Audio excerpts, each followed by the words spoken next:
nós somos regidos pelas emoções, nós somos regidos pelo ambiente, Sim. né? E com essas interferências, a nossa racionalidade não é plena.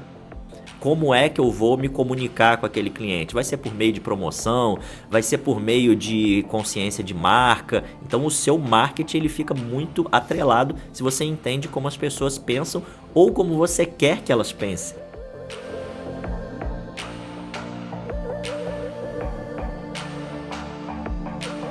Fala galera, sejam muito bem-vindos a mais um episódio do TalkCast, que é o podcast do canal Papo de Consultor.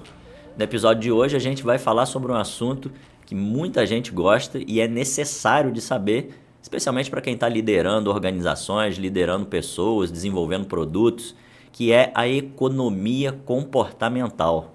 Como é que será que a gente toma decisões quando a gente compra algum produto? E é isso que a gente vai entender aqui. E aí, claro, eu trouxe um cara que sabe muito desse assunto e vai compartilhar muita coisa legal com a gente e vocês vão gostar bastante desse episódio. Deixa eu só apresentar ele aqui, apesar de ser a segunda vez dele aqui, mas é bom a gente sempre apresentar porque é o tal da audiência rotativa, né? Ele é formado em administração de empresas e tem MBA em finanças e mestrado em planejamento e gestão. Ele possui experiência como gestor de carteira em instituições financeiras de âmbito nacional, gerenciando inclusive clientes de alta renda. Hoje ele é professor de uma instituição de ensino, também no âmbito nacional, e assessor de investimentos de um dos maiores bancos de investimentos do país. Chésio Batista, senhoras e senhores. Obrigado por você ter vindo, Chésio. Eu que agradeço o convite, Pedro. É sempre bom estar aqui. Bom, então vamos lá, né? Vamos começar com essa conversa aí, falando um pouquinho daquela parte da diferença da economia, né? Como a economia tradicional e essa economia comportamental. Porque hoje, como a gente tem uma oferta de produtos muito maior, né? Então tem produto, vamos dizer assim, para todos os gostos, né? Para aquela galera que busca mais preço, mais comodidade, ele tem um produto para atender a qualquer tipo de necessidade dos clientes, né? Então fala um pouquinho dessa diferença aí da economia tradicional, né? Que é aquela que foi da produção em massa, que perdurou muitos anos, e essa que a gente vê hoje, que é a comportamental. A economia comportamental, ela surge a partir dos estudos do Daniel Kahneman e do Tversky, que era o auxiliar dele. E que os dois ganharam o Nobel de Economia por essa pesquisa. Ah, eles ganharam o Nobel? Tem 2 Nobels de Economia para a economia comportamental. O do Daniel e do Tversky, que eles ganharam juntos, e o do Richard Thaler, que foi 10 anos depois. Esse eu sei, esse eu lembro. Um foi em 2004, o outro foi em 94, 95, não lembro. Né? E aí o Daniel, ele começa a perceber uma coisa. Ele é psicólogo, ele não é economista. Legal. E ele percebe o seguinte: tem algo de errado da economia clássica. Porque a economia clássica parte do pressuposto de que o homem tomador de decisão é um ser completamente racional. Exato. Todos nós temos a mesma capacidade de receber as notícias, receber as informações, interpretá-las da mesma forma e tomar a melhor decisão, né? E ele percebe a obviedade que ninguém tinha visto de que não é assim que funciona, né? Nós temos outras coisas que vão além da nossa racionalidade. Então, a economia comportamental, ela vem da teoria da racionalidade limitada, né? Então, a grande percepção dele foi essa, né? Nós somos regidos pelas emoções, nós somos regidos pelo ambiente, Sim. né? E com essas interferências, a nossa racionalidade não é plena, né? Porque a gente sofre essas influências. Daí que vem a economia comportamental, porque essas influências mudam todo o nosso processo decisório. Sim. E há uma tendência muito natural depois que, vamos dizer assim, nós somos os seres mais topo da pirâmide ali, né? Que aparentemente a gente toma tudo com base em muita razão, assim, mas não é. Basta você ver uma live da Shopee que você vai ver que todo mundo toma decisão por impulso, né? Sim. Então, eu acho que tem empresa que vai conseguir pegar mais esse viés da galera, né, dela tomar decisões por impulsos, e aquela que vai tomar mais decisão baseada em valor, né, uma coisa que ela quer mais. Acho que isso mudou bastante também a forma como as empresas entregam os produtos para os clientes, né? Eu entendo dessa forma, né? Sim. As grandes empresas multinacionais, as mais conhecidas, elas já costumam utilizar a economia comportamental há muito tempo. Há muito tempo. Né? Então, elas já vão moldando a nossa percepção de valor do produto, né? Porque, vamos lá, pegar um exemplo antigo de quando a gente era criança. Se nosso pai e nossa mãe precisassem comprar um eletrodoméstico, aonde que eles iam? Qual eles compravam? Brastemp. Brastemp. Né? Tinha o comercial. não é assim uma Brastemp, mas dá. Exatamente. Então, Brastemp virou sinônimo de qualidade. Né? Esse sinônimo de qualidade, na economia comportamental, a gente vai chamar de heurística da representatividade. Né? Então, quando eu penso, preciso de algo de qualidade, qualidade tem que ser Brastemp. Né? Então, ele me puxa, né? Porque Brastemp representa para mim qualidade, porque meu pai falava que era qualidade. A mesma coisa, pegando até o exemplo do meu pai, eu nunca terei um carro da Fiat. Por mais que várias pessoas tenham e falam que é bom e tal, eu não consigo ter, porque meu pai falava para mim que Fiat significava fui iludido, agora é tarde. Que carro da Fiat dava muito problema e não tinha por que ter um carro da Fiat. Eu só ia ter eu ouvia outra coisa da Fiat. Qual? Família italiana atrapalhando o trânsito. E desculpa, gente. Eu não sei se você sabe, mas isso foi uma jogada de marketing da concorrência. Quando a Fiat entra no Brasil, ela entra com preços muito competitivos. Né? Verdade. Então teve uma montadora, que não tem por que eu citar o nome aqui, que ela comprou vários carros da Fiat, contratou alguns atores e parava esses carros como se eles tivessem um defeito nas principais rodovias do país. É mesmo, cara? Isso eu não sabia, não. Sério. E aí as pessoas passavam, só via carro da Fiat quebrado. E na Avenida Brasil, na linha amarela. Aí só ia passando assim, você ia vendo os carros da Fiat quebrado. Rapaz, essa eu não sabia, não. Que foi, ao contrário, né, a estratégia que a Red Bull usa na Inglaterra, né? Que ninguém queria tomar Red Bull. Do nada, chega de manhã, tá cheio de Red Bull nas lixeiras, um monte de lata espalhada no chão, aí todo mundo começa a querer experimentar aquilo. Né? Então, é a mesma coisa. Né? Essa jogada já é outra heurística. Né? Já é o que a gente chama de heurística da disponibilidade. Né? Eu preciso comprar um carro que não dê defeito. Quais carros que dão defeito? Qual é a memória que eu tenho disponível? É meu pai falando que carro da Fiat dá defeito. É o carro da Fiat quebrado no canto da estrada.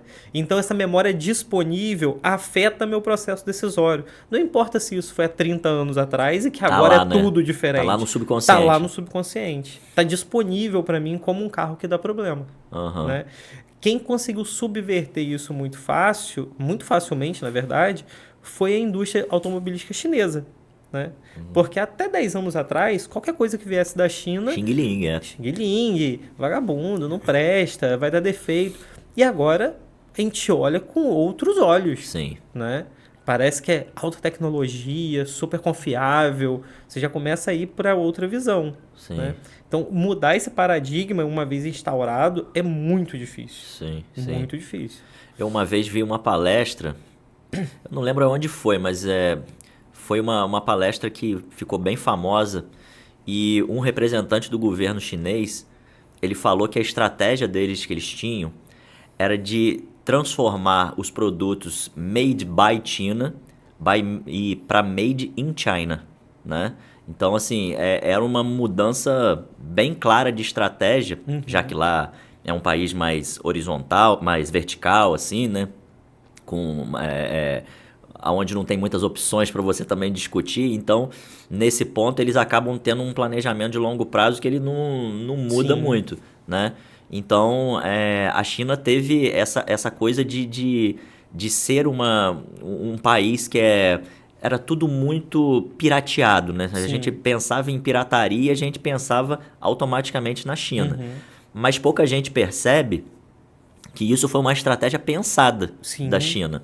ela de fato, ela começou para conseguir fazer uma indústria boa como ela tem hoje, ela pensava primeiro em copiar os produtos que já eram disponíveis, seja carro, smartphone, alguma outra coisa, para depois ela começar a ter conhecimento para ela desenvolver os próprios produtos. Então foi copiando como uma estratégia de cópia que ela conseguiu aprender a desenvolver e fazer engenharia. E hoje a engenharia da China é enorme. Ela é de alta, uma ponta absurda, que compete muito bem e na verdade é a melhor que tem no mundo. Né? A Alemanha, que sempre foi forte em indústria, por exemplo, não consegue competir com a China. Não. Né? Então eu acho que isso tem muito a ver com essa mudança que você falou, né? E nas empresas a mesma coisa, né? Você pega, por exemplo, como é que eu vou mudar a percepção de uma coisa como Bombril? Porque a gente nem chama de palha de aço, que é o nome do produto. A gente chama de Bombril. Foi um negócio tão forte que o nome do produto... ele virou o nome da marca, na verdade virou o nome do produto. Então é uma estratégia que leva tempo, mas que ela depois fica no seu... É a tal da consciência de marca que as pessoas falam, né? Acho que é por aí, né? É mais ou menos esse caminho. Né? E essa questão da evolução da China é impecável. Eu vi um vídeo agora há pouco tempo que eles estavam fazendo testes com carros SUV. Né? Aí pegaram um daqueles melhores da BYD e um da Volvo, BMW e Mercedes para colocar. Só top, Só né? top. Botaram vários quebra-molas assim juntos. Veio o carro da BYD, passou reto por cima. Não aconteceu nada, o carro nem sacudiu. Os outros... Impressionante. Caraca. Impressionante o sistema de absorção que eles estavam testando. De absorção de impacto. Impecável. Então, assim, a engenharia deles é um negócio que é de se tirar o chapéu mesmo, né? As questões políticas e ideológicas é outra coisa, mas o que eles conseguiram como país é interessante mesmo. Aí, nessa questão dos vieses, né, cognitivos que você estava falando, existem vários, né? Muito. Cada um vai analisar da forma que faz mais sentido para o próprio negócio. Queria que você falasse alguns deles aí, para a gente começar, os principais, né? Para a gente começar a entender como é que as pessoas de fato pensam para elas tomarem decisão de compra. Porque, como eu falei no início, eu entendendo como as pessoas pensam, a minha estratégia ela fica mais clara. Como é que eu vou me comunicar com aquele cliente? Vai ser por meio de promoção? Vai ser por meio de consciência de marca? Então, o seu marketing ele fica muito atrelado se você entende como as pessoas pensam ou como você quer que elas pensem do seu produto, como elas enxergam o seu produto. Fala um pouquinho isso aí pra gente. Eu acho que antes até de eu citar as heurísticas e os vieses, eu acho que é melhor a gente entender o que são as heurísticas e os vieses, né? Quando o Kahneman descobre que a gente tem uma consciência limitada, ele descobre que a gente tem duas formas de pensar, que inclusive é o nome do livro dele. Né? Duas formas de pensar. Uma rápida e uma devagar. A devagar é, de fato, o pensamento racional. É você sentar, calcular, analisar a fundo o processo, colher todas as informações e tomar sua decisão. Esse é o devagar. Ele percebe que a gente não consegue fazer isso para tudo. Imagina, para vir para cá, como que você decidiu que você ia botar o casaco? Você contou ali na escada quando a gente estava vindo, né? Você não ia colocar. Desceu a escada do prédio, sentiu um vento, vou botar um casaco. Não houve uma análise da temperatura externa com a velocidade do vento para saber se havia necessidade ou não. Né? Suposição. Esse pensamento rápido você usa através de uma heurística. Né? O que é heurística? É um atalho mental. Um atalho. Tá? Então, seu cérebro vai pegando informações antigas, né? E toma a decisão de forma rápida para resolver sua questão. Né? Então, quando você sentiu o vento, seu cérebro falou assim, se está ventando gelado, vai fazer frio. Se vai fazer frio, você precisa de um casaco. Então, vai lá e pega. Aí você foi lá e pegou. Entendeu? Então, isso é uma heurística. É o atalho que seu cérebro toma para você não ter que usar o seu raciocínio mais amplo para chegar numa decisão. Né? Já o viés é o erro, e eu digo erro entre parênteses, que pode virar um acerto, né? Mas é o erro proveniente de uma heurística. Então você foi enviesado pela heurística e caiu naquela falha Entendi. de pensamento, de raciocínio. Aham. Né? Então, a principal, na verdade, a que mais acontece, se chama...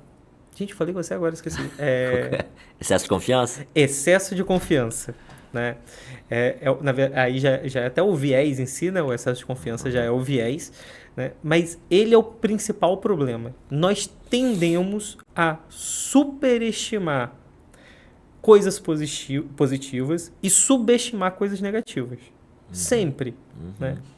Isso para nossa área de gestão é um problema sério. Sim. Né? Um jovem empreendedor tende a acreditar que o negócio dele vai virar um sucesso da noite para o dia. Né? Isso é comum. E da onde que vem esse excesso de confiança? Aí sim, ela vem de várias outras heurísticas. Qual é a primeira heurística? Heurística de confirmação. O que a heurística de confirmação faz? Ela faz com que você só busque informações que confirmem o seu pensamento original e descarte qualquer coisa que fale contra. Né? E então, tem um exemplo que eu vi um comediante fazendo, que eu conectei e eu uso nas minhas aulas. Que ele pensa assim, vou comprar um carro, queria comprar um HB20 branco. Ele chega na rua, primeiro carro que passa na frente dele, HB20 branco. Ele, não é possível, é Deus falando. E todo lugar que ele olha é só HB20 branco, HB20 branco. Cara, é isso, todo mundo tem o melhor carro possível e tal. Não é que todo mundo tem. Seu cérebro, que para validar o que você queria, passou a prestar mais atenção nesse carro específico. Você ignorou que você passou por outros 1000 carros que não eram HB20 brancos, mas você só prestou atenção naquele. Né? Isso é a prática da heurística da confirmação, é seu cérebro confirmando o que você quer. Né? A heurística da confirmação, ela é o que leva, por exemplo, às bolhas financeiras. Né? Porque você começa a buscar só informações que validem que aquele ativo é excelente e que aquela gestão é impecável. Então, e tem aqui 2, 3 artigos falando assim, olha, tem uma falha ali na contabilidade, tem um negócio estranho, tá subindo demais. Mas você vai, não, aqui tá dizendo que tá bom, pra que eu vou prestar atenção nisso aqui? Aí você vai em vários vídeos do YouTube lá, ver os caras um monte de gente falando. Né? E aí, amigo, o que acontece? O negócio continua subindo. E aí você vai ganhando mais confiança, né? E aí você bota mais, e mais, e mais. E daqui a pouco a bolha estoura. E aí já era. Né? Para quem gosta de cinema, um dos meus filmes favoritos, e que explica muito bem isso, até de forma bem didática, se chama A Grande Aposta. Eu já vi. Né? Em inglês é The Big Short. Que vai falar ali da crise do subprime nos Estados Unidos. Sim. E durante o filme, quando eles vão explicar o que é uma heurística, o que é não sei o que, eles param o filme, botam alguém para te explicar, né? Inclusive o próprio Richard Thaler, ganhador do Nobel, vai lá apresentar. Isso eu não lembrava. Ele tá jogando poker. Aí ele vai explicando, ele vai explicar excesso de confiança. Né? Todo mundo está confiante que isso vai acontecer. Por isso que as apostas vão aumentando e tal. Né? Ele para na mesa de poker e explica o lance do que está acontecendo. É muito interessante. Eles botam a Margot Robbie na banheira tomando champanhe para explicar o que era a crise, o que era o produto, né? Sim. O que era um subprime. Então é um filme muito bom que explica muito sobre, além de ser divertido, apesar de ser uma crise econômica, é muito legal de ver. É muito bom. E mais ou menos esse o caminho. As outras heurísticas que a gente tem com muita facilidade de encontrar são a disponibilidade, representatividade e ancoragem. Tá? Essas, juntando com a da confirmação, são as 4 principais. Certo. Né? Basicamente, é o que... Se você precisa entender sobre isso, se você souber essas 4, você já está muito bem informado. Né? A da disponibilidade, a gente já conversou com a questão da Fiat. A gente busca informações que já estão disponíveis no nosso cérebro sobre aquele fato específico e decide a partir daquilo. Né? Fatos passados. Sim. Que nada tem a ver com aquilo. Exemplo do cotidiano. Jogo de futebol. Tá lá o jogo passando, o comentarista fala assim, tem 10 anos que o Vasco não perde pro... Os caras fazem isso direto, né? E o que tem? Não é o mesmo time, não é o mesmo campo, não é o mesmo nada. Né? Uma coisa não tem nada a ver com a outra. Né? Ou então, os estudos que eles fizeram, que o Kahneman fez para desenvolver essa heurística, ele faz a falácia do mão santa no jogo de basquete, né? Que como o atleta tal sempre marca no final, você acredita, você tem essa memória disponível que todo final de jogo ele vai marcar a cesta de 3 pontos. Né? Só que mais cedo ou mais tarde não acontece. Né? Então é essa disponibilidade da sua memória do acerto dele. Né? Então isso vai acontecendo. Na NBA o pessoal chama isso de clutch time, que é a hora ali do vamos ver. Aí tem caras como o Damian Lillard, que ele fica ali no final ali, aí o pessoal chama de Dame time, né? Que é a hora que ele tá sempre ali no final pra ele conseguir resolver o negócio. Mas aí, de novo, você enviesou a galera, então a galera acredita. Isso aí. A galera vai lembrar mais daqueles que ele acertou e daqueles que ele não errou, eles não lembram isso. É isso, né? E aí você pega essa efusão de bets, como essas heurísticas afetam a você perder dinheiro nesse processo. Certeza. Né? Porque dentro de um jogo desse do basquete lá, se tiver a opção lá, ó, 5-1 que o Damian vai fazer a cesta no último minuto, o cara aposta. Com certeza. Né? Porque historicamente ele acerta, mas não tem valor nenhum. Dentro dos investimentos é a mesma coisa. É muito comum as pessoas avaliarem um fundo de investimentos, por exemplo, pelo que ele rendeu no passado. Pouco importa o que ele rendeu no passado. Né? Lógico, vai mostrar, o gestor costuma acertar mais do que errar. Sim. Mas o que ele está pensando daqui para frente, você olhar o prospecto futuro, é muito mais importante do que você olhar o histórico passado. Sim, né? É verdade. Porque ele pode ter acertado naquela crise, mas a daqui é diferente. Sim. Né? E ele pode não saber nada disso. E a gente não tem controle de todas as variáveis, né? Aquela que também tem a questão da ilusão de controle, né? Isso. Que você acha que você tem controle sobre todas as variáveis, né? E não é bem assim, né? Então o cara que tá ali dando... você sabe disso, né? Você é assessor de investimento, você tem uma ideia do que pode acontecer, mas você não pode controlar. Então você tem que mostrar as variáveis. Ó, isso pode acontecer até para ajudar a pessoa a tomar a própria decisão, né? É aquele cálculo de múltiplas variáveis, né? Sim. É um cálculo hiper complexo, que pode ficar gigantesco, dependendo da quantidade de variáveis. E quando a gente está falando do mercado financeiro, as variáveis são infinitas. Né? Então, você vai pegar as principais, né? E uma ou duas ali que seriam caóticas o suficiente para destruir tudo, por mais que fossem pouco prováveis, e vai colocar no cálculo. Agora, se acontecer uma terceira coisa, que nunca aconteceu na história, que você nunca ouviu falar, né? Não dá nem para usar isso, mas vamos lá. A pandemia de Covid-19. Sim. Né? Tinha quanto tempo que não acontecia uma pandemia? Tinha quase um século, né? Um século. Já tinha gente que sabia que ia acontecer? Tinha. Eu lembro quando eu ainda estava na graduação, o Túlio levou a gente num congresso no Rio, os alunos num congresso no Rio. Aí era um congresso internacional de administração e tinha um economista comportamental norueguês lá, né, dando uma palestra em inglês, eu com um fonezinho ouvindo lá. E eu lembro que eu fiquei encantado com ele falando de análises futuras de coisas que poderiam acontecer e quebrar a economia mundial. Né? E na época, ele falou, estamos numa eminência de acontecer uma pandemia. Mais cedo ou mais tarde vai acontecer. É algo que precisa estar no mapeamento de vocês. Epidemia de quê? Não sei. Mas alguma coisa tem que acontecer. Vai acontecer, porque é o natural desse movimento de globalização, da evolução das doenças e tal. Então ele já tinha um cálculo sopesado de que isso ia acontecer. E aconteceu. Demorou 15 anos dentro do discurso dele, mas ele falou que era eminente. Eminente não precisa ser amanhã. Sim. Né? Então era algo que devia estar no cálculo. Né? E ele não era o único que falava isso. Sim. O próprio Bill Gates falava isso. O próprio Bill Gates. Então isso já estava no mapeamento. Só que pega qualquer investidor de 2017 e pergunta se na hora que ele estava fazendo o cálculo lá, ele estava levando em consideração isso. Com certeza. Não estava. Agora, quem tinha essa informação, como era o meu caso, por exemplo, na hora que viu que despontou uma coisa na China e que está alastrando pelo mundo de forma muito rápida, tira tudo de renda variável, amigo. Vamos sair porque Ali já a oscilação vai ser muito maior, né? Tem alguma coisa estranha demais. Aham. Né? E dito e feito. Ah, Né? Mas isso por quê? Aí vem a informação disponível. disponível, Por isso que eu falei que nem todo viés acaba combinando num erro. Sim, sim. Né? Nesse caso acabou sendo um acerto. Sim. Mas eu parei para fazer o cálculo da pandemia? Não. Mas eu lembrei, eu tinha disponibilidade. Opa, o cara falou que se tivesse uma pandemia dessa, acabava com a economia do mundo. Eu tenho que botar o dinheiro em ativo seguro.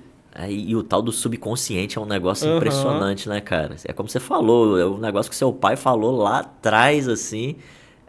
Cara, esses dias mesmo eu descobri que eu nunca tinha. Eu fiquei um tempo na minha vida tendo medo de avião. Uhum. Mas eu lembrava que quando eu era mais novo eu não tinha. E aí eu fui lembrar que foi do meu pai. Um certo dia, depois, já que eu já tinha uma certa idade, ele falou de alguma coisa de avião. E a partir dali que eu comecei a perceber que eu desenvolvi esse medo de avião. Uhum. Quando eu me toquei disso, eu parei de ter medo. Falei, cara, foi daqui. Então, assim, você trazer a consciência, muita coisa que você tem, isso é muito legal, né? Isso vale pra vida, pros negócios, pra tudo, né? Esse do avião é legal de contar, porque aconteceu comigo recentemente. Eu não sei se você estava acompanhando, mas nos últimos anos aconteceram vários acidentes de avião com aviões da Boeing, especificamente sim, Boeing. sim. Né? Aquele que até abriu lá ele tava voando, aí abriu a porta. Abriu a porta, enfim. Estava eu e minha esposa, a gente estava viajando e tal, estava indo de um país para o outro. Beleza. Fomos entrar no avião, já vi bandeirinha dos Estados Unidos, Boeing. Aí na hora, Boeing, não queria pegar Boeing. Aí tá, vai. Entrei no avião, o avião liga, daqui a pouco o avião para. Eles falam assim, queridos passageiros, vamos ter que adiar nossa decolagem durante um breve momento. Então, breve momento, ok. Né? Talvez o piloto caia no banheiro, não sei, alguma coisa aconteceu. Esqueceu a chave. Esqueceu a chave. Demorou 1h30 para o avião sair. 1h30. Caraca. Depois de 40 minutos, já tá todo mundo no voo, assim, não é possível, alguma coisa tá Tem alguma quebrada. coisa errada. Aí beleza. 1h30 de voo, a viagem toda durava 4 horas, 1h30, quase 2 horas, começa turbulência. E a turbulência só vai aumentando. E aí você começa a perceber que sua cadeira tá meio que te escorregando pra frente. Aí você olha assim, esse avião tá apontando pra baixo.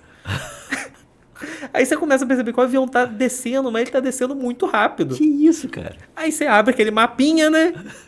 Gente, mas falta 2 países pra eu chegar onde eu tenho que chegar. Tá muito longe. E o avião vai e caindo, descendo, né? Gente, tem algum problema. E eu e minha esposa assim do lado, ela calma ainda no início, mas depois a gente começou a ficar nervoso. E começou todo mundo a ficar nervoso dentro do avião, tirando os adolescentes que estavam brincando lá atrás, estavam percebendo o que estava acontecendo. E todo mundo muito nervoso. E eu tô vendo as aeromoças de boa, perguntando se a gente queria uísque. Quer um uísquezinho, não sei o que. Take it easy. Give a whisky. Não é possível. Tem alguma coisa de errado. Aí vem um aeromoço, um rapaz, né? Começa a conferir as portas de emergência. Esse negócio tá caindo. Esse negócio tá caindo.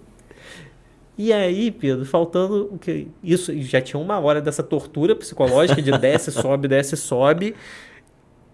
O avião vira de lado, que assim, quando ele vira de lado, chega a dar uma inclinada assim, só faz um barulho assim, tum, e apaga todas as luzes. Que isso? Eu pronto, agora caiu. Abracei minha esposa, te amo muito.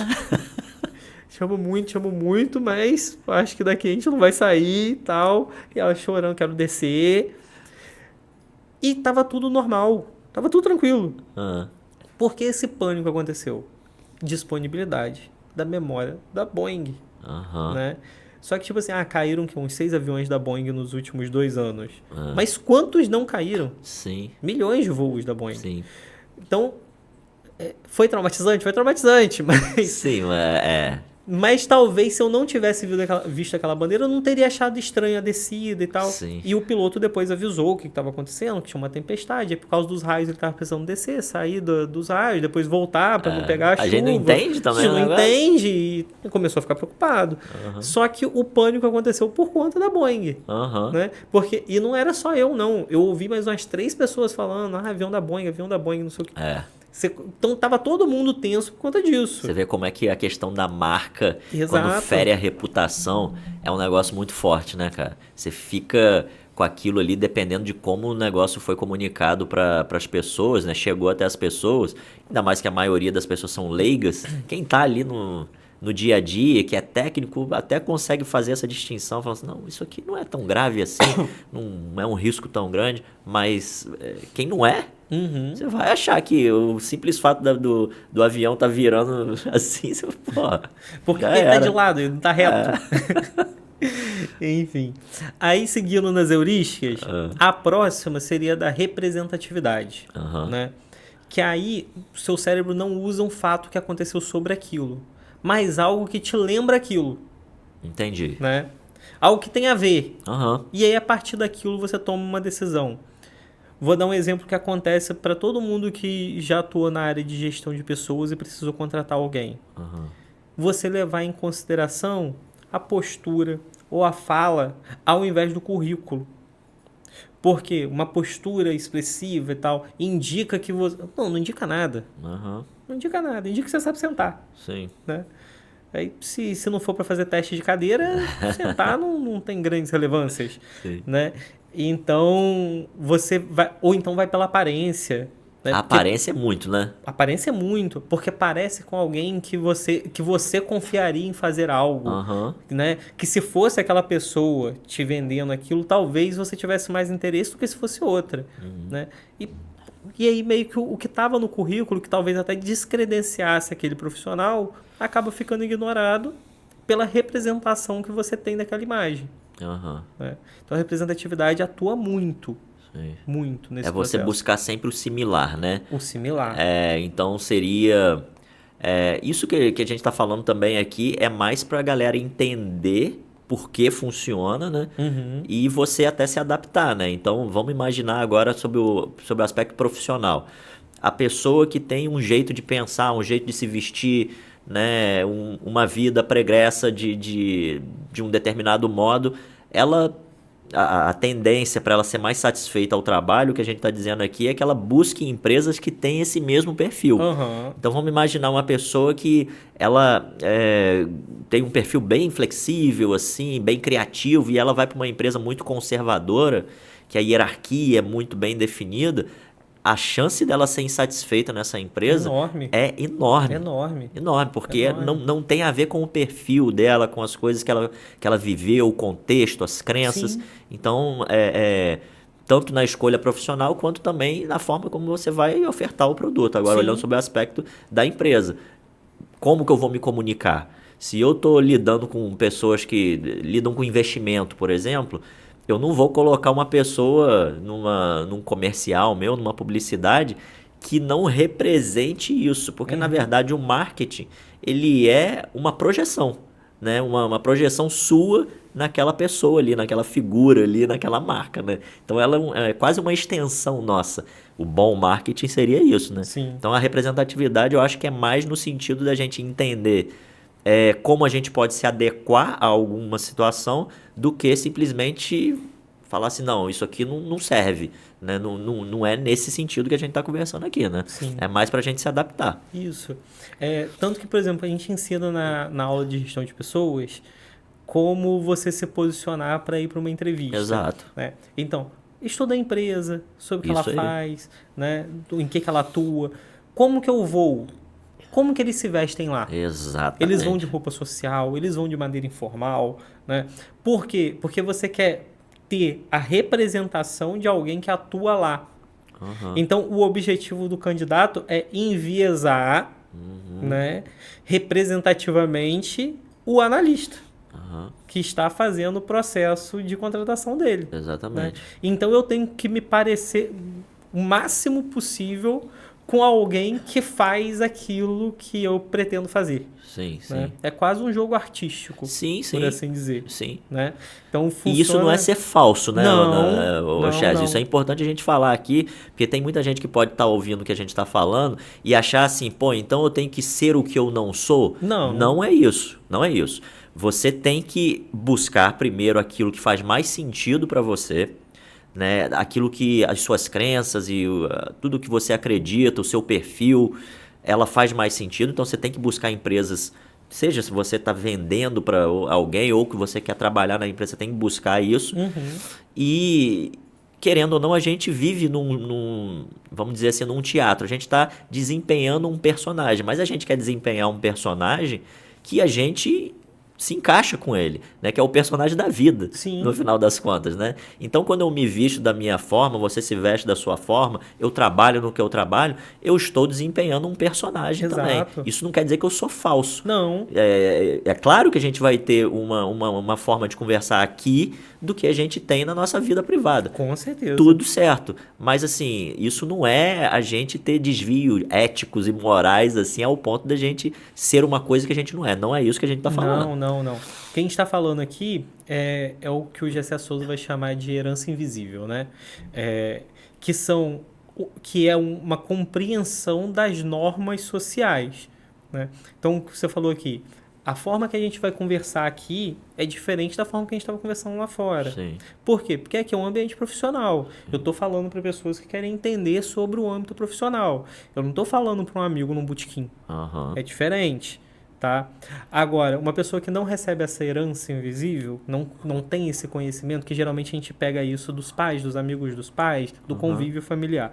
A pessoa que não tem isso, ela não consegue se portar da Não tem maneira filtro, correta. né? Não tem um filtro. E não é que aí tem aquela assim, não, é porque eu sou verdadeiro. Não é verdadeiro. Não Você é. não tem o conhecimento da norma Exatamente. culta de como se portar no âmbito social. É Exatamente. diferente. Hoje as pessoas confundem Né? muito isso, né? Confundem. É ser autêntico com ser mal educado, Exato. não ter uma certa gentileza até para falar, e aí a pessoa quer causar, né, como o pessoal fala nas redes sociais, de qualquer jeito. Não é bem assim, né? Não é assim. E nada impede que dentro de um ambiente formal você use uma linguagem informal. Sim. Tudo depende se naquele ambiente é aceitável. Por exemplo, quando eu dou aula, eu tento usar uma linguagem mais informal do que a formal. Para quê? Para que crie uma identificação entre os alunos e eu.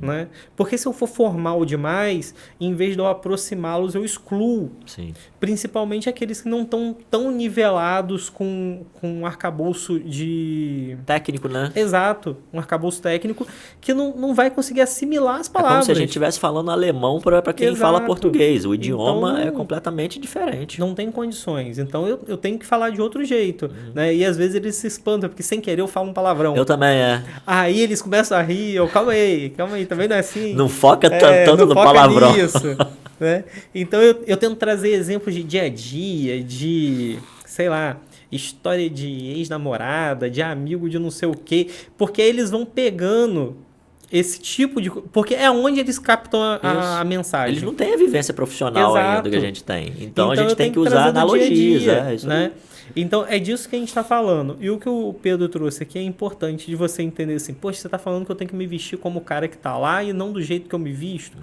Mas você está pretendendo entrar lá. Sim, Então é uma se você escolha entrar, você já vai ter que se vestir daquele jeito. Sim. Agora, se te incomoda, você não deveria estar fazendo esse processo. Exatamente. Né? O erro está aí. Não está na vestimenta que você vai mudar. Eu não me enquadro nesse estilo institucional, então eu preciso procurar uma instituição que se adeque a mim, na qual eu me adeque. Sim. Né? É isso, não tem nada a ver com falsidade. É isso. Exatamente. Aí faltou, no caso, a ancoragem, né? A ancoragem é o que a gente mais vê aí na rede social, né? Acontece muito. A ancoragem geralmente é sempre te deixar preso a uma informação pregressa que, mesmo que não tenha a ver com a futura, influencia na sua decisão da frente. Sim. Né? O Kahneman, ele faz o teste com o Taj Mahal, né? Ele pega uma palestra enorme, muita gente na palestra, e ele pede para todo mundo anotar numa folha de papel os últimos 2 números do telefone deles. Aí todo mundo anota. Aí depois ele pergunta assim, agora eu quero que vocês anotem em qual ano vocês acham que ficou pronto o Taj Mahal. As pessoas que tinham um final de telefone de 50 para cima acreditavam que o Taj Mahal era mais novo. E os que tinham para baixo achavam que era mais velho. Caraca. Né? E isso, mais de 80%. Né? Então ele fala assim, as pessoas ficaram presas no número do telefone. que não tinha nada Nada a ver com o negócio. com o negócio, né? Agora, no nosso dia a dia, de uma forma mais prática, eu não sei porque eu tô com tanto exemplo de carro, nem tô querendo comprar carro agora. Tô sendo enviesado por alguma coisa. De alguma coisa. Você chega para comprar um carro na concessionária. Você está disposto a gastar 150 mil. Você não quer gastar mais que isso. Mas você queria um carro específico. Eu quero aquele SUV ali que eu acho bonito e tal. Nanana. Você chega e fala com o cara, tô querendo ver o carro tal. Nanana. Ele vai te levar para ver qual? O completo. Sim. O top de linha. Top, top, top. Aí chega lá, 200 mil. Mas você só queria 150. Pô, 200 mil, ficou caro e tal. Aí que vem. Porque esse 200 mil, pra gente te ancorar no número de 200. Tá? Aí ele fala assim, tem um intermediário. Que é igual esse aqui. Só não tem o teto solar, né? E em vez de ser 360, o negócio é na frente e atrás. E aí sai 180. Aí você fala assim, porra, vou economizar 20 mil. Né? Porque eu não faço questão do teto, não faço questão de ser 360, não gosto disso. E vou economizar 20 mil. Não, amigo, você está gastando 30 mil a mais do que você estava planejando. Né? Mas você esqueceu os seus 150 e se ancorou nos 200. Sim, né? sim. E aí passou a ser uma puta economia. Tô saindo na vantagem aqui no processo. É muito louco isso. Isso é uma estratégia de venda incrível. Né? E funciona com todo mundo. Sim. Com todo mundo. Que você... É isso que a galera fala, aquele... mil... tem muitos produtos aí, 1.000 está por tanto. 1.000 agora está por 199. Não, provavelmente o preço já era outro, né? Então a galera tá, 1.000 por 199, olha o desconto que eu tô recebendo. Então tem muito isso, né? É por isso que isso na rede social é bastante utilizado. Muito, muito, muito. E aí você cai também na expectativa de framing, né? Que é como você vai enquadrar os produtos. Essa é legal, né? O frame é o enquadramento, como eu vou enquadrar eles. Então, você pega lá uma empresa de escova de dente, Oral-B. Né? 9 em cada 10 dentistas aprovam Oral-B. É melhor do que se ela botar assim, apenas 1 em cada 10 reprovam Oral-B. Exatamente. Porque você vai pegar o reprovam. Por que esse cara reprova? Sim. Né? Sim. Só que tem um outro livro que é muito bom, que se chama assim, Como Mentir com Estatística. Né? E ele usa esse exemplo. Né? 9 de 10 não quer dizer que de todos os 10 são 9. Dentro de um grupo de 10, 9 foram favoráveis. Sim. Se fossem 100, podia dar 91 contra. Né? Sim, e eles foram lá e pegaram 10, onde 9 eram favoráveis. Né? Então é uma forma de se mentir com a estatística. Estatística né? É complicado. Então eles usam essa ferramenta. E isso é framing. Né? O mesmo acontece, e aí você vai pegar o frame usando a ancoragem, quando você vai lá comprar papel higiênico e aparece lá assim, leve 12, pague 11. Não, amigo, se eu tô pagando 15 reais isso aqui, eu tô pagando 15 nos 12, não nos 11. Né? Eu tô pegando 12, pagando pelos 12. E funciona, bicho. E funciona. Claro que funciona. E funciona. Né? Outra coisa que funciona bastante, cinema, McDonald's. Você chega no cinema e fala assim, eu quero a pipoca média. Mas com mais R$2 você compra a grande. A grande é bem maior. Exatamente. Só que você não consegue comer aquela pipoca grande. Então você não está saindo na vantagem porque você está comprando uma coisa maior por apenas R$2 a mais. Você está gastando R$2 a mais desnecessariamente. Né? Então é impressionante como que isso funciona. Né? Não, e funciona mesmo. Ontem mesmo eu fui comprar um produto lá na farmácia e aí aconteceu isso. Mas aí vem aquela questão, a gente sabe que existe isso. Ele falou, 1 é R$7, 3 é 13. Aí eu falei, então tá bom, então me dá os 3. Mas aí eu falei, deixa eu ver a validade disso aí. Aí ele falou, eu vi lá 2027, eu falei, não, então tá bom, posso estocar esse negócio, entendeu? Então... Querendo ou não, cara, funciona muito bem, muito bem. É que nem quando você vai comprar, olhando mais pro mercado digital, por exemplo. você vai comprar aqueles planos de assinatura, né? Seja Netflix ou alguma internet, alguma coisa. Aí tem lá, a melhor opção é essa aqui, né? Tem toda assim, ó, tem essa opção, essa opção, essa opção. Essa aqui é a melhor opção. Isso é o frame, né? Sim. Tá te indicando, tá te levando a crer Na que verdade, aquilo ali é o... esse melhor opção não é o framing. Ah, não? Não, é o nudge. Ah, o nudge, é verdade. É o empurrãozinho. Tá né? certo, tá É certo. aquele empurrãozinho para sua tomada de decisão. Aham. Né? Essa já é a teoria do Thaler. Ah, o é? nudge é do Thaler. Ele ganhou o Nobel pelo nudge. Ah, Né? sim. Ele percebeu isso, que você consegue influenciar com pequenas questões ali esses vieses. Bem de design mesmo, Bem de assim. design. Na Europa usa muito. E, se eu não me engano, esse exemplo que eu vou dar agora, o Brasil começou a usar no segundo governo Dilma, mas não tenho certeza. Eu sei que já começou a usar aqui, mas não lembro quando começou, mas eu acho que foi no segundo governo dela. Mas inicialmente isso foi na Holanda. Eles queriam aumentar o quantitativo de holandeses que davam os órgãos para transplante após a morte. Certo. Né? Então, onde eles usaram o nudge? Não tem quando você vai fazer o RG, que tem lá que pergunta, doador de órgãos, aí você marca sim ou não? Aham. O deles já vem no sim, agora. Se você não quiser, você tem que marcar o não e escrever lá embaixo que você não gostaria de... Nananana. Esse fato de você ter que fazer mais 2 etapas faz com que você não faça. Aumentou em 90%.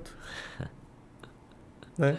Porque as pessoas pararam. Antes todo mundo ia no não. Ah, não. Né? E agora aqui no Brasil também é assim. Já vem lá que você é. Se você não quiser, você tem que marcar que você não quer. Se você não marcar nada, então você é. Entendi. Entendeu?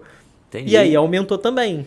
E é uma questão mesmo de puro design ali, né? Puro design. É só você mudou o negócio de posição ali, que é o que essas empresas de tecnologia grande fazem. Ela muda o botão de lugar e aí já te influencia a comprar mais. Exato. Mas o que? A Holanda usa muito, tá? Para diminuir velocidade na estrada. Eles queriam que as pessoas andassem mais devagar em certos pontos da estrada. Ah, vai botar pardal? Vai botar quebra-mola? Não. Vamos plantar árvore. Aí você fala assim, árvore? No período onde pode andar muito rápido, a distância entre uma árvore e outra é uma. São longas. De acordo com que você vai se aproximando do lugar onde você tem que diminuir a velocidade, eles começaram a plantar as árvores mais perto. Então, quando você olhava, parecia que você estava rápido demais. Porque aqui, ó, você viu uma árvore, outra árvore. Aí começou, árvore. E caramba, tá muito rápido. Você tem a percepção das coisas passando muito rápido do seu lado e você acha que você está acelerando demais. Então, você tende a diminuir a velocidade. Faz sentido. Né?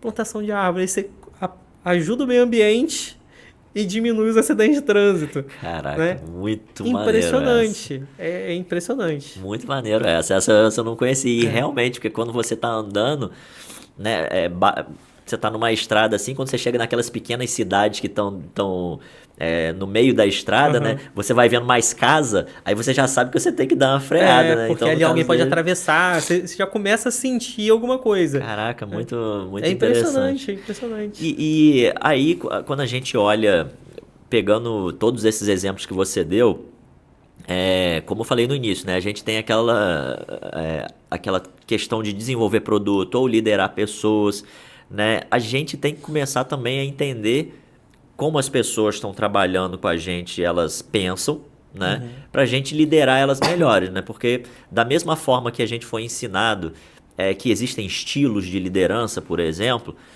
a gente tem que entender o que cada um foi, vamos dizer, criado até chegar ali, que ele passou por diversas experiências até chegar ali. Então isso vale tanto para negócios como um todo, né, desenvolver algum produto ou até para liderar a pessoa. Então, por exemplo, uma pessoa, a gente estava falando aqui no último episódio da geração Z, que ela já foi acostumada, não tanto quanto essa geração que vai vir agora, né, que é a Alpha, né, mas ela já foi acostumada a ter as coisas mais rápidas. Sim. Então, a tendência é que quando ela chegue dentro da organização, ela também queira as coisas mais rápidas, mais práticas. E aí quando ela vê que ela tem que passar por toda aquela burocracia, preencher formulário, que passa por um setor, depois passa por outro setor, ela começa a ter um choque né, cognitivo, primeiramente, e depois ela pode começar a isso gerar uma insatisfação do trabalho, ela Sim. causa uma frustração. Eu acho que entender isso também facilita um pouco esse choque geracional que a gente vê hoje. Sim. Alguns estudos apontam que essa geração Z é que vai ter o maior índice de rotatividade, por insatisfação, né?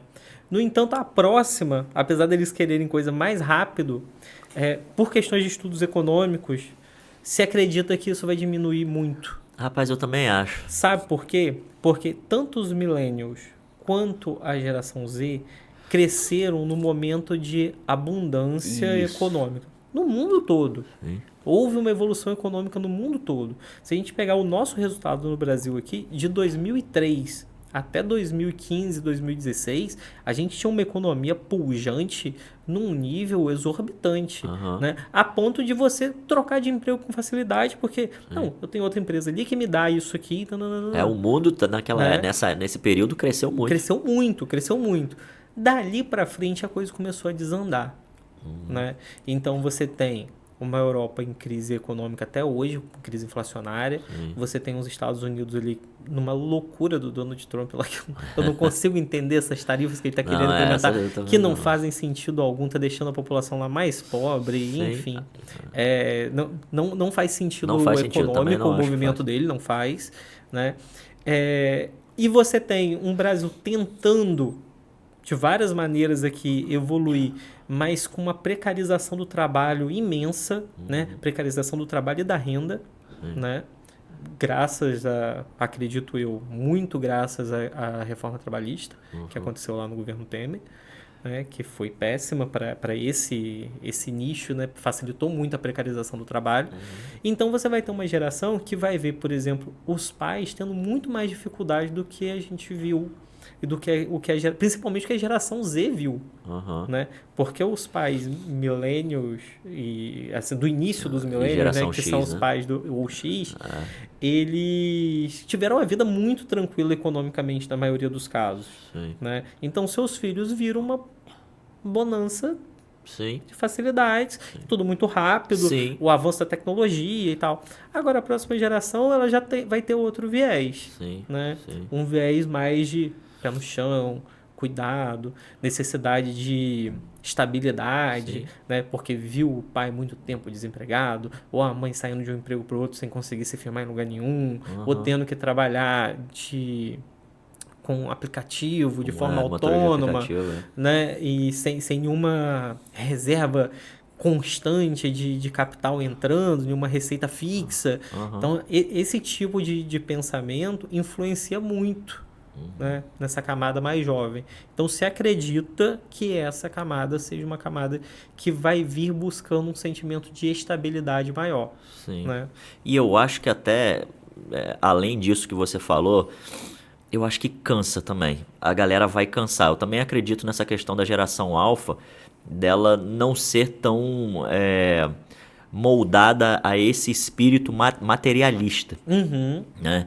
Eu acho que devido a esse boom que aconteceu nas redes sociais, que você recebe oferta de todos os lugares, o tempo todo, isso está cansando as pessoas.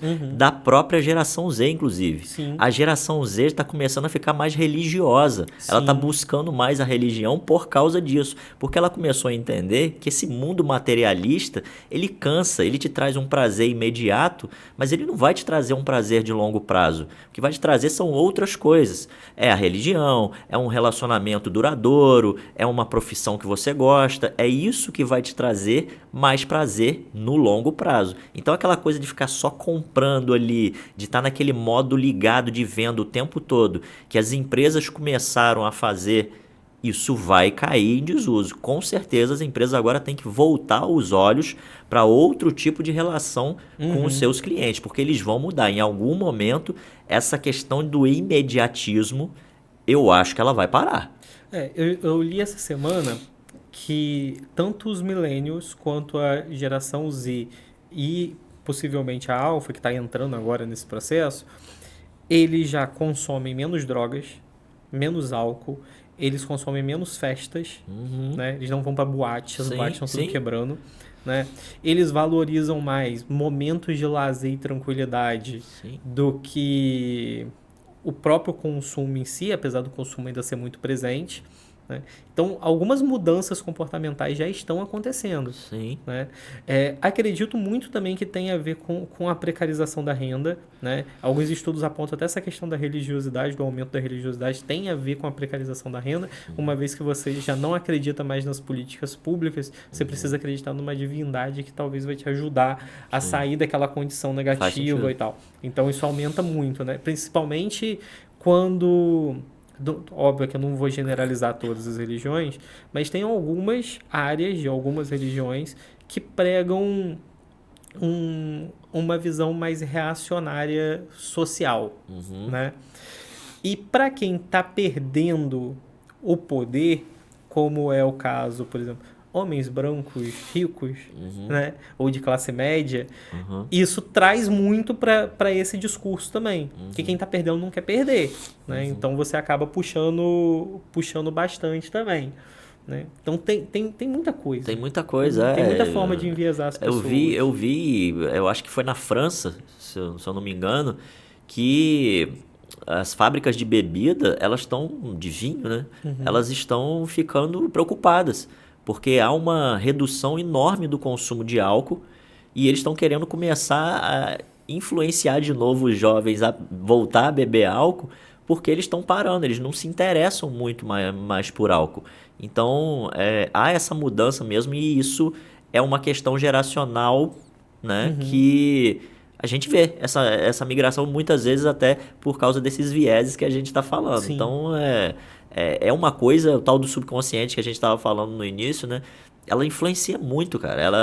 O mundo muda mesmo, a cultura muda e você vai vendo essas percepções de mudança assim e você tem que acabar se adaptando, né? No final das contas, quem está liderando o negócio, quem está liderando pessoas, em vez de reagir, ela tem que, na verdade, se adaptar. É uma forma mais inteligente e menos traumática, menos custosa, menos cansativa Com certeza. do que você tentar ir contra uma coisa que ela é inevitável. Que até você entender o porquê que aquilo está acontecendo, te cansa muito, né, cara? Se você for pegar a própria indústria de vinho mesmo, é engraçado que eu li isso ontem, que alguns bilionários estão investindo em vinícolas pelo mundo. Né? Que no Brasil, por exemplo, o André Esteves comprou uma lá em Portugal gigante, né? Tem o dono da Louis Vuitton, que é dono da Moët Chandon, né? Então eles estão investindo nessa área e aí o estudo estava mostrando por quê, né? E exatamente, porque no momento onde as pessoas estão bebendo menos, eles estão investindo nisso. Primeiro foi pela questão imobiliária, porque são terrenos super valorizados e tal, né, que vale a pena para eles ter essa propriedade gigantesca ali naquelas áreas. Mas o segundo é justamente pela percepção de mudança de valor no que se refere à bebida. Não sei se você percebeu, mas a maioria das grandes vinícolas hoje, você viaja para o país para fazer o tour das vinícolas. Das vinícolas, sim, né? sim. Por quê? Porque aí não era o beber. É a experiência de aprender sobre as uvas. Isso aí. Né? Então você vai pela experiência e não pelo álcool. Né? E aí outro ponto que eles estão abordando muito, rótulos de luxo. Né? Eles perceberam que o consumo da bebida normal de supermercado caiu. No entanto, aumentou drasticamente o quantitativo de venda de rótulos que vale mais de 10 mil euros. Isso. Né? É isso. Então, vamos vender exclusividade para quem quer beber. É isso aí. Né? E vamos vender experiência para aquele público que já não bebe mais. Exatamente. Que ele vai ali, vai dar uma bitoquinha ali, isso aí. Vai tirar foto. No final ele não vai tomar uma taça inteira. Mas ele viu como é que é o processo, ele se encantou, viu a natureza, aquela coisa toda. É a tal da economia da experiência também, né? E o consumo aumenta após. Porque agora eu conheço. Aí eu vou lá, eu quero mostrar para os outros. Não, porque essa uva aqui, aí você começa a comprar mais. Sim. Né? Então tem todo um ciclo de movimento. Se você estiver atento a esses detalhes, você percebe. Sim. E a galera, por isso que eu falei, a galera que está liderando negócios, empresas, né, produtos, eles têm que estar atento a isso, porque esse consumo desenfreado de coisa padronizada, de baixo custo, que é tudo igual, isso está caindo cada vez mais em desuso. Você não vai ficar fazendo live na Shopee o tempo inteiro e comprando aquelas bugigangas ali. Cada vez mais, visto que a riqueza como um todo ela está aumentando, as pessoas vão sair do mundo puramente consumista, de consumir coisas que são fúteis, baratas, descartáveis, para coisas que são mais duradouras. Então elas vão buscar mais experiência, mais valor, do que buscar apenas preço. Eu acho que é isso, né? Sim. O que convenhamos, faz muito mais sentido, né? Sim. Né? Sim. Eu tenho um pequeno grupo de amigos de ensino médio e a gente estava debatendo sobre isso essa semana. Né? Porque eu tenho um amigo que ele é viciado em relógios. Então ele gasta um dinheiro pesado com relógio. E a gente estava lá meio que criticando ele. Rapaz, vai pegar esse dinheiro, vai conhecer a Europa, vai para a Ásia, vai, sei lá, vai fazer um safari na África. Para de comprar relógio, você não sabe nem ver hora. A gente foi sacaneando ele assim, né? Você usa o celular para ver hora, você não fica olhando pro relógio. Né? Então, para que você está investindo tanto nisso? Papai. Né? E aí vem isso, né? Porque tirando ele, no resto do grupo, claro, a experiência do que você vai viver faz muito mais sentido do que o ter. Sim. Né? Tem uma fala da Marina Silva que eu gosto muito, que ela foi explicando a evolução da humanidade e o que foi acontecendo em cada período, de forma impecável. Até que ela chega no final e ela traz que depois que a lógica mercadológica entrou em vigor, a gente trocou o ser pelo ter. Né? E agora a gente está vendo isso meio que tentando se inverter. Né? O que é o ser? É justamente a experiência que você vive, a sua história. Né? É o que eu sou a partir das vivências que eu tive. Né? Que vale mais do que qualquer coisa que eu tenha. Sim. Né? Sim. Então acho que a gente vai viver esse momento de troca. Sim. Né? Que nos países nórdicos, por exemplo, já é uma realidade desde sempre. Sim, Né? sim. Você pode ver que... É porque a gente tem como toda economia periférica, aqui no Brasil a gente tende a copiar uma economia central, que é no caso dos Estados Unidos, que é a economia mais consumista do mundo. Sim. Então a gente tem essa tendência. E eles estão perto também, aquela coisa. Então, e a gente é muito influenciado pela mídia deles, pelos filmes e etc. Mas na Europa é totalmente diferente. Não em toda a Europa. Não em toda a Europa, verdade. Agora, quando você pega o norte europeu, que você vai pegar ali Islândia, Finlândia, Noruega, Dinamarca, Áustria, países nórdicos, Países Baixos e tal, a vivência é completamente diferente. Sim. Eles têm um investimento em prazer pessoal, em integração com a natureza, é outra percepção de mundo. Né? Perfeito. Por quê? Porque a influência não é a mesma nossa. Sim, sim. A gente tem uma influência de consumo. Mais americana do que dos outros. Né? Não, é verdade mesmo. Então, é isso aqui que eu acho que a gente... esse lado invisível da economia comportamental, né? Na verdade, é um convite que a gente está fazendo para as pessoas conhecerem mais sobre si próprias. Sim. Conhecerem mais como é que elas pensam, como é que elas tomam decisões, porque ao saber isso, elas vão tomar decisões mais conscientes e não serem guiadas mais pelo seu subconsciente. Exato. E depois ficarem reclamando que a vida levou elas àquelas decisões. Não é a vida que está te levando a nenhuma decisão. Exato. É você inconscientemente que está tomando decisões irracionais. Exato. E você não percebeu isso. Porque estava sendo enviesado desde o início. Exatamente. É isso aí, Chaz. Cara, eu acho que a gente passou por tudo aqui, né? Foi bem leve, né? Negócio. Aí eu queria que antes de você deixar o recado aí, você mostrasse os livros aí pra galera, pra galera saber onde é que elas podem achar esse conteúdo aí. Fica à vontade. Eu trouxe 4 livros, né? Que são bem interessantes sobre o tema. O primeiro a gente comentou aqui, que é o Rápido e Devagar, do Daniel Kahneman. Né? Foi a partir dessa obra literária, na verdade, essa obra literária vem dos estudos dele que levaram ele a ganhar o Nobel. Ele foi no doutorado dele, isso aí? Ou ele já era professor. Já era doutor. Ele já era doutor. E ele criou essa teoria aqui que ficou muito bem feita e o livro é muito bom. Ele tem muito exemplo, mostra as experiências que ele fez, tem algumas experiências que ele traz, por exemplo, essas vocês conseguem achar até no YouTube, né? A gente replicando. Ele coloca o pessoal dentro da universidade, né, para fazer entrevista para ver se vai participar de uma pesquisa ou não. Né?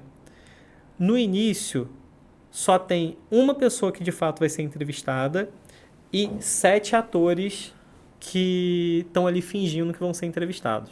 Todo mundo sentado esperando sua vez. Fica uma luz em cima, assim, uma lâmpada vermelha, que quando a lâmpada acende, todo mundo levanta e senta.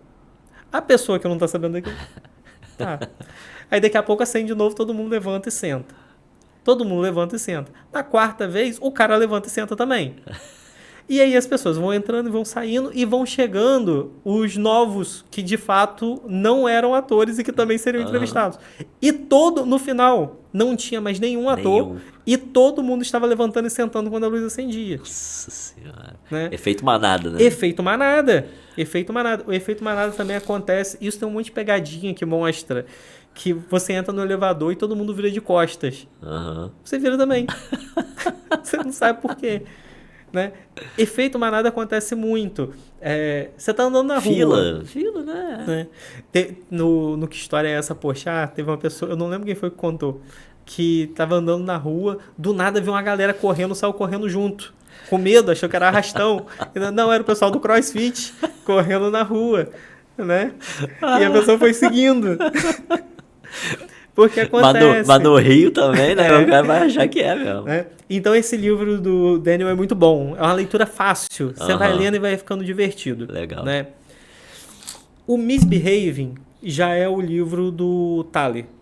Ele não ganha o Nobel pelo Misbehaving, ele ganha pelo Nudge. Né? Mas o Misbehaving está se aprofundando mais no Nudge. Entendi. Então é um livro muito interessante também de ler. É um pouco mais complexo do que o do Kahneman, mas ainda assim é muito bom. O outro é do Kahneman também. É o mais novo, foi o último que ele lançou. Legal. Que é o Ruído, uma falha de julgamento humano. Né? Que é como as notícias e as influências externas, que a gente vai chamar de ruídos, interferem no nosso processo decisório. Isso aqui, para quem tem interesse no mercado de investimentos...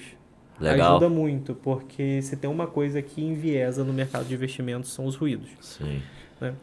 E o último, para quem quer ter um conhecimento mais técnico do processo decisório, né? Do Don Mu e do Max Bezerman. É o que eu uso para criar minhas aulas. Tem muitos exemplos, é muito didático, mas é um livro quase que para professor mesmo. Então você vai ler, você vai entender sobre e vai ver os exemplos. Né? Entendi. É mais para te auxiliar, mais técnico, bem mais técnico, mas é um ótimo livro também, para quem tiver interesse. Então, galera, ó, tem vários aí para vocês conseguirem se aprofundar mais nesse tema. É muito legal esse tema. Vocês viram que o mundo aqui que a gente fala sobre isso, ele é enorme, mas a gente, como eu falei, a gente precisa se conhecer para a gente tomar melhores decisões na vida e profissionais e de negócios também. Então, Charles, queria que você deixasse aí no final onde é que o pessoal pode te encontrar, no LinkedIn, no Instagram. E muito obrigado aí por você ter participado, foi muito legal o papo. Eu que agradeço o convite, adorei ter vindo. Quem quiser me encontrar, falar comigo, pode me procurar pelo Instagram. Se escrever meu nome lá, só tem eu. Então é mais fácil de me achar. Né? Nem preciso daquele símbolozinho lá, já vai ver que sou eu, que só tem um único Chese, sou eu. No LinkedIn é a mesma coisa. Né?